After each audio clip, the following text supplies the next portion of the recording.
Assalamualaikum warahmatullahi wabarakatuh. Apa kabar teman-teman? Mudah-mudahan sehat semua ya, sehat jasmani rohani, dilancarkan segala urusan dan aktivitasnya, diberkahi segalanya. Amin ya rabbal alamin.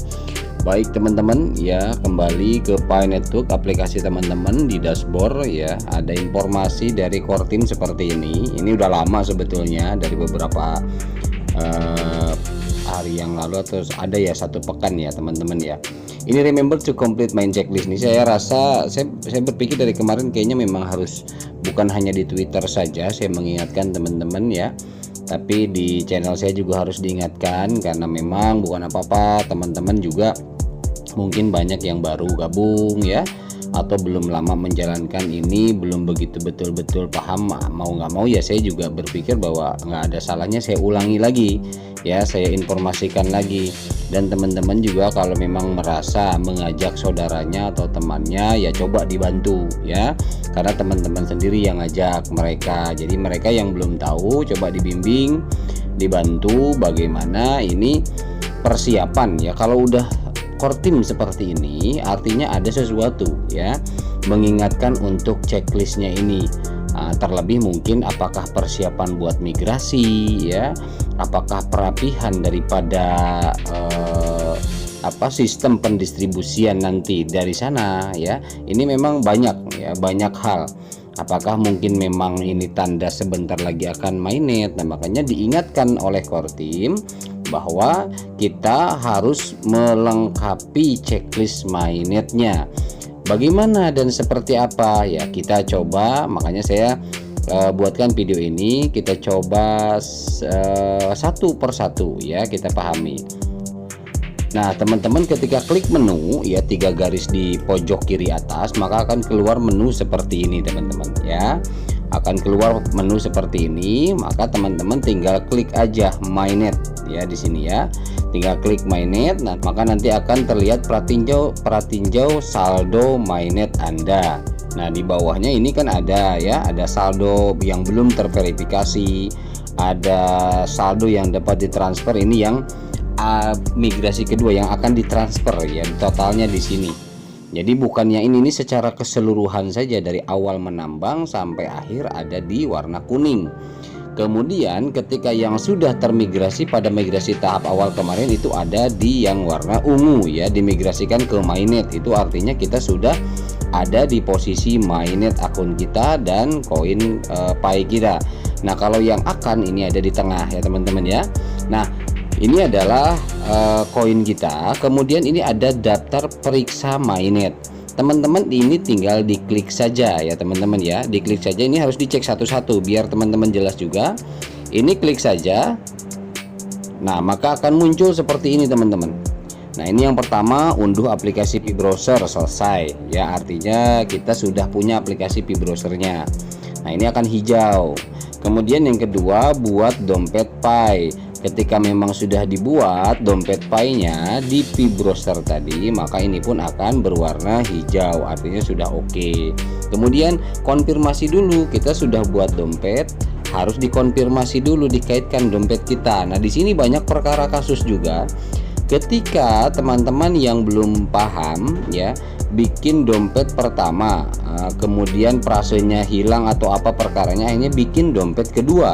Sementara di sini masih yang lama belum diganti lagi. Nah ini problem juga. Nah ini harusnya diklik ulang saja di sini, diganti dengan yang kedua sebelum migrasi. Kalau memang belum pernah migrasi ya, itu keuntungannya. Kalau memang sudah migrasi dan migrasi pertama masuk koinnya ke wallet yang pertama, prasenya hilang ya hangus, nggak bisa tertolong. Ini perkaranya di sini ya. Jadi kuncinya adalah, bang kok migrasi saya nggak masuk-masuk. Misal contoh udah ada migrasi kedua tapi sekarang kan belum ada migrasi kedua. Misalkan nanti kok nggak masuk-masuk, yang lain pada masuk. Nah ini diperhatikan. Jadi sekarang dirapihkan lagi akunnya. Jadi dicek ulang.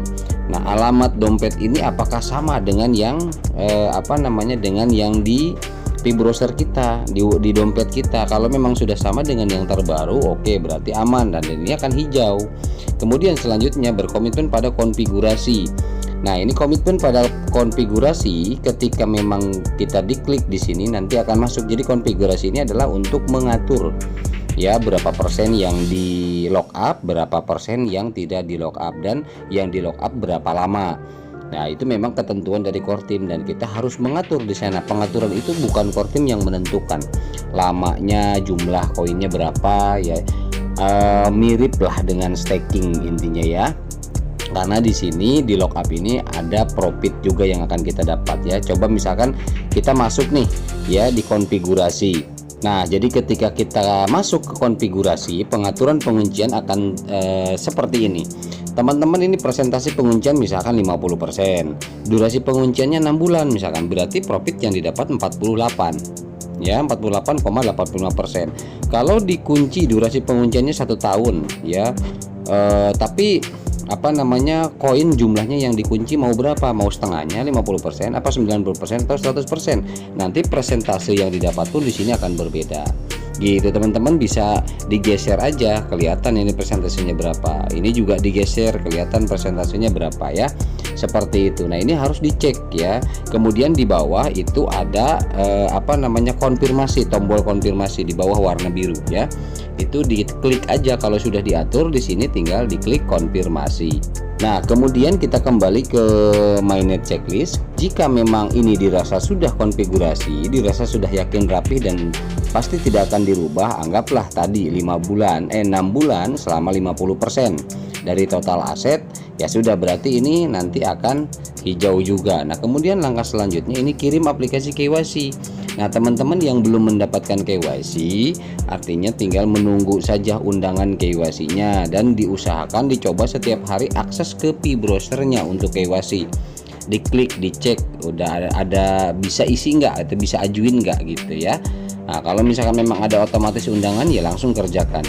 Ini kita kirim aplikasinya dan ini masih menunggu. Ketika ini sudah hijau, baru ini yang menunggu, tunggu hasil KYC lolos atau tidak. Kalau tidak lolos, nanti biasanya ada undangan lagi. Nah, kalau ada undangan susulan berarti ada problem, ada masalah di data yang kita kirim. Apakah fotonya blur atau pencahayaannya mukanya gelap sepotong ya, hidungnya atau terbalik, bagaimana kan gitu ya. Nah, jadi artinya tunggu hasil. Ketika ini sudah selesai, maka setelah lolos, dirasa lolos, maka tinggal menunggu kita migrasi ke mainnet ya, migrasi kedua sekarang. Kalau yang pertama kan sudah.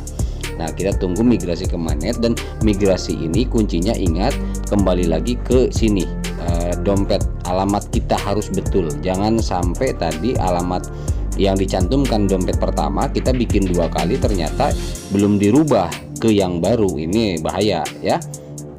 Nah, jadi ini migrasi kita nunggu. Kalau sudah migrasi ya, maka nanti ini otomatis yang 8 pun akan hijau ya. Ini diklik aja, migrasi ke mainnet ini diklik, kemudian ada petunjuk di sana konfirmasi, tapi saya ini kan artinya tidak ini karena memang sudah ya. Kalau yang belum, ini diklik aja, migrasi ini diklik kotak ini, nanti akan diarahkan kita untuk konfirmasi dan masukkan alamat ini apa namanya, bukan alamat tapi prase kita. Nah, masukkan alamat prase kita dan nanti alamat kita yang tadi akan terbaca di sini pun di dalamnya tapi ya. Nah, yang alamat dompet ini akan terbaca juga di poin 7 ini ya, di sana, tapi ketika setelah diklik loh teman-teman maksudnya ya. Oke, kemudian ini akan hijau juga. Nah, setelah ini dirasa selesai, kita lanjut coba ke akun lagi, ke menu lagi ya, menu pojok kiri atas itu. Nah, di sini kan banyak ya, banyak menu. Nah, teman-teman setelah itu migrasi dirasa selesai, kalaupun memang masih menunggu hasil KYC belum hijau semua, tetapi tetap harus dicek, diperiksa. Teman-teman klik menu ini, lari ke profil ya, klik profilnya itu dicek ulang. Nah, seperti ini, kode undangan saya Arul20, kemudian menepi.com/arul20, pengaturan. Nah, ini saya kan verifikasi akun, untuk nomor teleponnya tidak terverifikasi. Karena kenapa? Karena nomor saya ini nomornya pasca bayar, jadi tidak bisa mengirim, karena kan ngirim SMS verifikasi harus prabayar, harus ada pulsa, sementara kalau pasca bayar tidak ada pulsa. Dan ini problem di saya, tapi saya rasa karena memang saya menggunakan yang penting 2 aja, Facebook dengan email. Email sudah checklist dan Facebook, jadi login saya nggak bisa pakai nomor handphone, saya loginnya harus pakai Facebook teman-teman. Nah, dan ini informasi dari Kortim memang tidak masalah untuk nomor telepon. Yang penting adalah yang dua ini penting ya, harus terchecklist email dan Facebook. Jadi perwakilan daripada nomor telepon penggantinya adalah Facebook ya. Jadi dua ini yang penting. Facebook untuk apa? Untuk login ketika ada apa-apa dengan akun kita, logout sendiri atau handphone hilang atau apa, kita punya Facebook, dan berarti akun Facebook itu harus hafal email sama passwordnya ya. Kemudian ini KYC. Nah, kalau yang sudah lolos kan centang hijau. Kalau yang belum, biasanya di sini ada kotak untuk masuk ya. Klik aja kalau misalkan teman-teman tidak melalui browser, melalui aplikasi miningnya, klik aja. Atau di sini masih muter aja. Nah, kalau muter berarti loading, nunggu. Jadi nggak usah heran, biarkan saja sistem yang berjalan itu, bukan kita, karena diklik juga nggak bakalan bisa apa-apa ya. Dan hati-hati tombol keluar jangan sampai tertekan ya. Karena kenapa? Karena repot. Nah, ketika ini keluar, akun kita keluar atau logout, nanti loginnya kan butuh Facebook. Nah, ini juga problem teman-teman. Facebook kalau memang tidak sinkronisasinya tidak diaktifkan, ini repot. Nah, saya sudah bikin video khusus tentang sinkronisasi ya, menghubungkan antara Pi Network dengan Facebook, itu ada di video saya. Nanti pun saya akan lampirkan di deskripsi ya teman-teman ya. Karena memang itu penting. Jadi ketika kita ganti handphone atau hilang atau rusak, ketika kita login, akun kita terbaca di Facebook. Kuncinya itu. Kalau misalkan di sini tidak diupdate ya, berkala keterkaitan daripada sinkronisasi Pi Network ini dengan Facebook, walaupun betul password kita, email kita nggak bisa login. Ini bahaya gitu ya. Jadi harus tersambung, harus terhubung, dan ini harus berkala. Ini penting juga ini Facebook, makanya nggak bisa dianggap enteng juga. Saya rasa ini udah ya, Facebook, email, KYC oke. Kita lanjut. Mana ini masih ini ya. Oh ya, masih scroll ke bawah ini laporan. Ini kalau misalkan ada merasa akun disusupi, boleh laporan lewat sini ya. Dan ini iklan ini bisa dimatikan, bisa dihidupkan. Kalau saya milih dihidupkan. Karena kenapa? Karena saya bantulah. Artinya Kortim sudah bekerja keras ya, berusaha membantu kehidupan kita melalui project ini ya. Saya rasa nggak ada salahnya, toh nggak lama iklannya, saya hidupkan saja ya. Dan ini jangan sampai terhapus akunnya. Wah, ngeri nih. Kalau mau menghapus akun ya silakan saja, tapi ya buat apa ya, gitu teman-teman.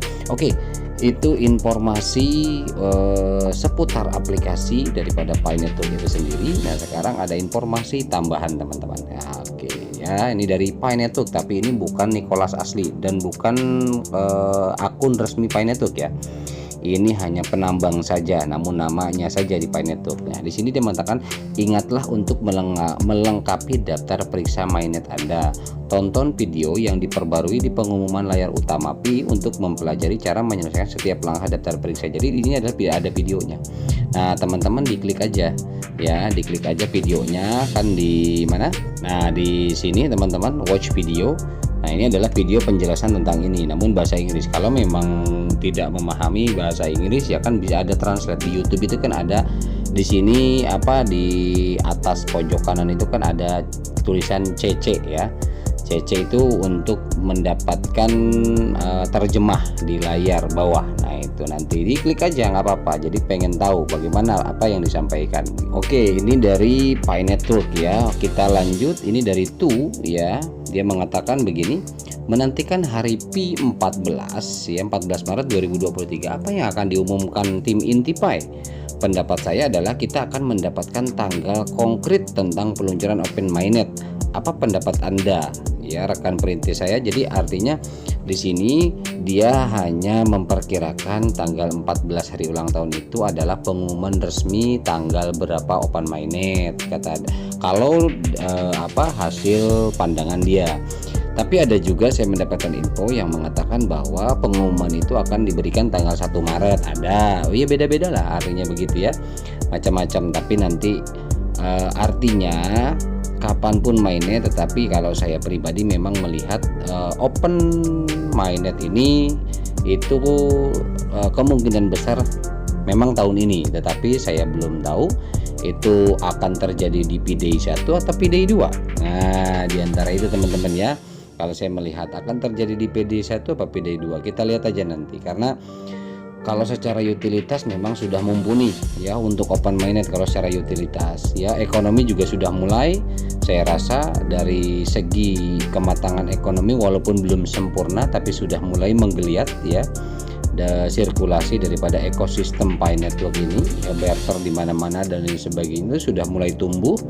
Dan hanya tinggal satu hal lagi, yaitu untuk ngejar daripada KYC gitu teman-teman ya. Oke, kita lanjut dulu. Dan ini dari Bettypurse ya. Bettypurse ini adalah salah satu aplikasi ini teman-teman ya, tebak skor ya, tebak skor bola. Nah, walaupun di sana artinya kita bisa melakukannya dengan gratis, artinya kita hanya ya sama dengan game lah, permainan gitu ya. Jadi di sana hanya kita tebak-tebakan saja, tapi ya artinya bisa tanpa tanpa modal ya, kita main gratis saja. Tapi di sana ada token tersendiri ya, token internalnya Bettypurse ya. Nah, token itu sendiri nanti bisa di swap apakah karena ada di 3 blockchain. 3 blockchain, di blockchainnya BSC ya, kemudian Ethereum dan Pi Network. Jadi Bettypurse ini ada di 3 blockchain. Gitu teman-teman. Nah, di sini mengatakan Bettypurse ini P-Day 2023 datang katanya. Open mainnet datang. Nah, P-Day ini kan nggak tahu P-Day 1 atau P-Day 2. Kami mengubah sampul profit Twitter kami akan untuk acara besar ini. Jadi nanti sampul ini dibilang sampul profil ya. Sampul profil ini mungkin kalau memang betul open mainnet di P-Day ya, entah P-Day 1 atau 2, ini sampulnya. Kalau memang teman-teman melihat sampul Bettypurse ini berubah ya, artinya berarti betul mainnet gitu ya untuk Pi Network. Oke, kita lanjut saja dulu. Nah, ini ada Carbon Browser, informasi yang kemarin sempat saya bahas juga. Carbon Browser ini juga ada kerjasama dengan LHG dari BSC ya, dari BNB Group. Di sini katanya Carbon CSIX ini token ya, token daripada kepemilikan karbon namanya CSIX Fitur on 200.000 channel katanya. Wow, luar biasa ya.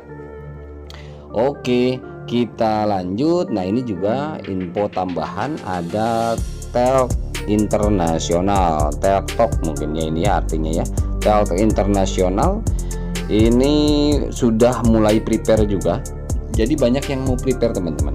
Cuman prepare-nya bukan prepare bukan prepare biasa hanya dalam tahap pengembangan saja, tetapi ini prepare ke arah yang betul-betul akan rilis semua, launching. Nah, ini yang bikin curiga gitu lah. Curiga kita apakah betul nih Maret atau mungkin masih di P-Day 2 ya, kita lihat aja nanti ya. Tapi artinya ini Telk Internasional sudah siap-siap menghubungkan SDK dan lain sebagainya teman-teman ya. Jadi ini mirip Telegram, mirip WA dan lain sebagainya, ini buat chat lah artinya begitu ya. Oke, kemudian ini dari Pi Network Academy, dia bilang Pioneers, benarkah benarkah benda ini? Benda ini ya, maksudnya artinya ini sebuah website pemberitaan ya di sini. Jadi cuman bahasanya kan kalau ditranslate jadi begini nih. Benarkah benda ini katanya Citibank ya. Oh, maksudnya mungkin benda ini bukan websitenya tapi mungkin Citibanknya kali ya. Karena memang kalau pemain kripto kan banyak kan kalau ke perbankan itu nggak terlalu ya, bukan berarti nggak menghargai, cuman nggak terlalu respect aja kayaknya. Nah, ini Citibank adalah salah satu dari 20 bank yang menyukseskan hackathon katanya gitu ya, hackathon Pi Network. Bagaimana menurut kalian para perintis jika ini benar-benar terjadi? Wah, ini Citibank, ada juga Unilever, kemudian Amazon. Wah, ini luar biasa teman-teman informasi yang diberikan website pemberitaan ini. Coba nanti kita lihat ya, kita lihat ada nanti. Oke, ini dulu.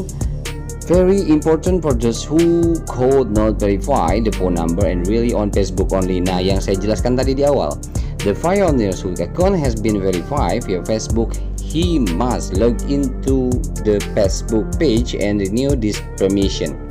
Jadi ini yang saya jelaskan tadi dari moderator Edward ya 1001.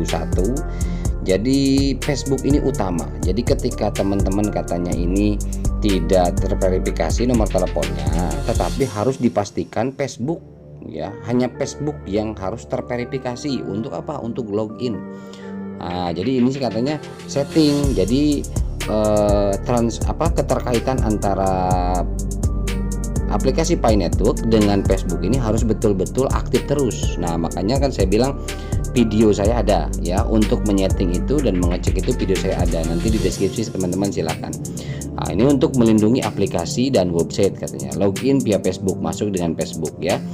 And check if Pi Network exists among those active application or not. Jadi cek selama ini Pi Network itu aktif atau tidak aplikasinya di Facebook. Nah, ini penting, jangan sampai expired kata dia nih.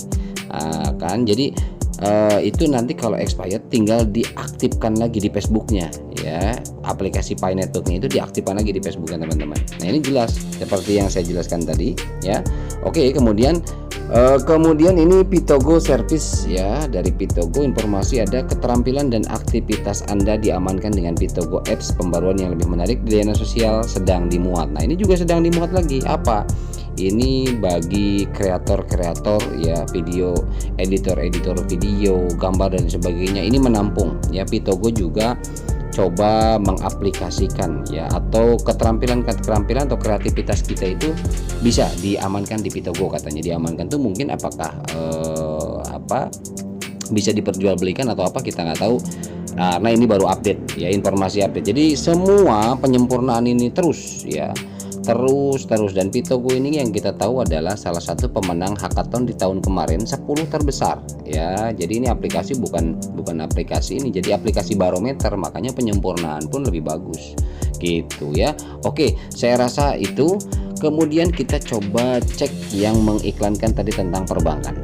Nah, ini dia, ini dari apa sih ini nama websitenya, hokanews.com katanya. Dari hokanews.com, kabar baik, Citibank adalah salah satu dari 20 bank yang mensukseskan Hackathon ya, katanya Hokanews yang memberikan informasinya. Nah, ini Citibank, apakah mereka mungkin ada pendanaan di hackathonnya Pi Network ya? Hokanews.com, Pi Network merupakan aplikasi mining cryptocurrency yang cukup menarik perhatian publik. Sejak Pi Network dirilis pada tahun 2019 oleh Dr. Nicholas Kokalis, jaringan Pi berkembang cukup cepat dibandingkan dengan aplikasi penambangan lainnya. Jaringan Pi sekarang termasuk dalam mainnet, sedangkan mainnet untuk saat ini adalah jaringan Pi yang merupakan mainnet tertutup. Seperti yang diketahui, semua perintis untuk mainnet itu ditutup sendiri.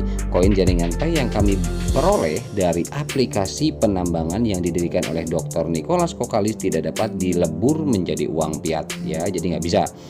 Hanya saja jaringan koin Pi saat ini hanya dapat melakukan pertukaran barang dan jasa. Jadi ketika nggak dilebur jadi uang fiat itu masa enclosed mainnet maksudnya teman-teman, baik itu dengan pihak ketiga ataupun peer to peer. Pertanyaannya, kapan koin Pi ini akan tercatat di bursa? Itu masih menjadi rahasia umum bagi semua perintis. Jadi rahasia umum itu adalah jadi pertanyaan masyarakat semua yang menjalankan proyek ini. Saat ini jaringan Pi sedang mengerjakan proyek, atau yang lebih tepat disebut Pi Hackathon ya, Pi Hackathon.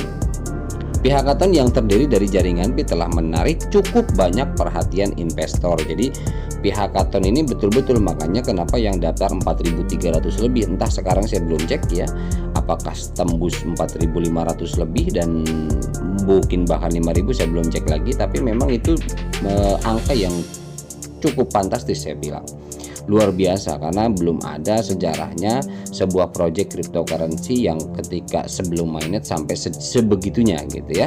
Oke, kita lanjut.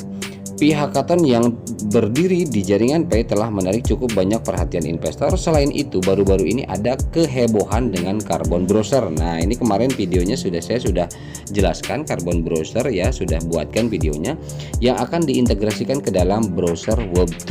Nah, ini nih. Namun baru-baru ini heboh dengan postingan di salah satu akun komunitas Pi Network. Menurut hokanews.com, dalam akun itu jelas bahwa bank akan diintegrasikan ke dalam proyek Pi Hackathon. Di sana terpampang jelas dengan dua gambar, yang digambar tersebut ada nama banknya, yaitu mungkin bank apa tadi? Bank Citibank ya.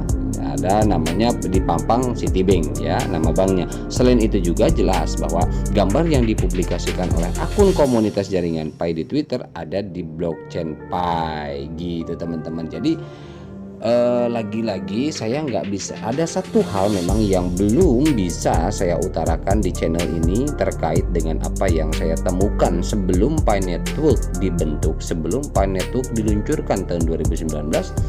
Memang beberapa tahun sebelum 2019 itu ada informasi bahwa ada masa di sebuah tahun ya, memang ini yang namanya one value forward. Jadi satu nilai untuk satu dunia. Memang sudah ada, udah banyak bocoran, dan agenda itu memang bukan hanya agenda ini, tapi memang agenda itu ada bukunya. Nah, ini agenda bukunya ini yang ya mohon maaf saya juga nggak bisa di channel ini ya. Artinya memang ada bukunya, ada agendanya, bahwa ada target tahun tertentu yang memang dicoba untuk satu dunia ini memiliki satu mata uang ya. Apakah nanti pengaruh atau tidak ke setiap negara ya kita nggak tahu. Nah, ini pun ketika memang sekarang banyak sekali perbankan yang mengarah ingin memiliki kontribusi ya dengan Pi Network, ingin banyak kerjasama ataupun nanti akan ada jasa pertukaran fiat dan lain sebagainya. Bagaimanapun itu artinya apa? Artinya ya kita nggak usah kaget juga gitu loh, karena memang project ini sudah ya overload. Kalau menurut saya overload untuk apa? Untuk ya melebihi daripada standar sebuah project yang memiliki utilitas dan komunitas. Utilitas dan komunitas ini yang menurut saya untuk Pi Network overload itu udah tembus lebih daripada limit, beratus-ratus kali lipat, berpuluh-puluh kali lipat lah, nggak usah beratus dulu ya, berpuluh kali lipat sudah melebihi daripada limit standarisasi daripada sebuah project bisa open mainnet. Dan ini udah betul-betul lebih banget, tetapi belum juga dilaksanakan oleh core team karena ada sesuatu hal yang besar ya, yang lebih besar lagi ya. Dan hal yang besar ini nggak bisa asal ambil keputusan langsung tiba-tiba dengan segera open mainnet dan sebagainya, sementara ada sesuatu hal yang perlu perapian dengan seksama ya, karena menyangkut sesuatu hal yang besar itu tadi gitu teman-teman ya. Oke, ini informasi saja, mudah-mudahan ini bermanfaat buat teman-teman ya. Tetapi apapun itu informasinya, baik Unilever juga diinformasikan oleh hokannews.com ini, kemudian Amazon juga sama ya. Kalau untuk Amazon dari awal saya mempercayai ya, artinya mempercayai di sini bukan masalah keyakinan, tapi mempercayai bahwa memang ada di belakang layar kontribusi mereka itu sangat jelas ya, hubungan mereka itu sangat jelas antara Amazon dengan Pi Network itu sangat jelas. Dan saya rasa itu cukup buat saya pribadi, konsumsi saya pribadi, bahwa memang untuk Amazon ini dari awal saya udah melihat gitu loh. Hanya saja memang tidak untuk dipublikasikan terlebih dahulu karena project ini kan belum mainnet. Orang yang punya nama besar perusahaan ketika project seperti ini artinya harus coba ya cari aman juga kan. Kalau misalkan project ini gagal gimana? Ntar nama baiknya, nama besarnya itu ikut terbawa gagal juga nih, kan bahaya juga. Jadi artinya ya selalu kita coba pertajam lagi di YOR kita, dior kita ya. Mudah-mudahan ini menjadi informasi buat teman-teman. Mohon maaf bila ada salah-salah kata dari saya ya. Itu aja dan semoga bermanfaat. Wabillahi taufiq wal hidayah. Wassalamualaikum warahmatullahi wabarakatuh.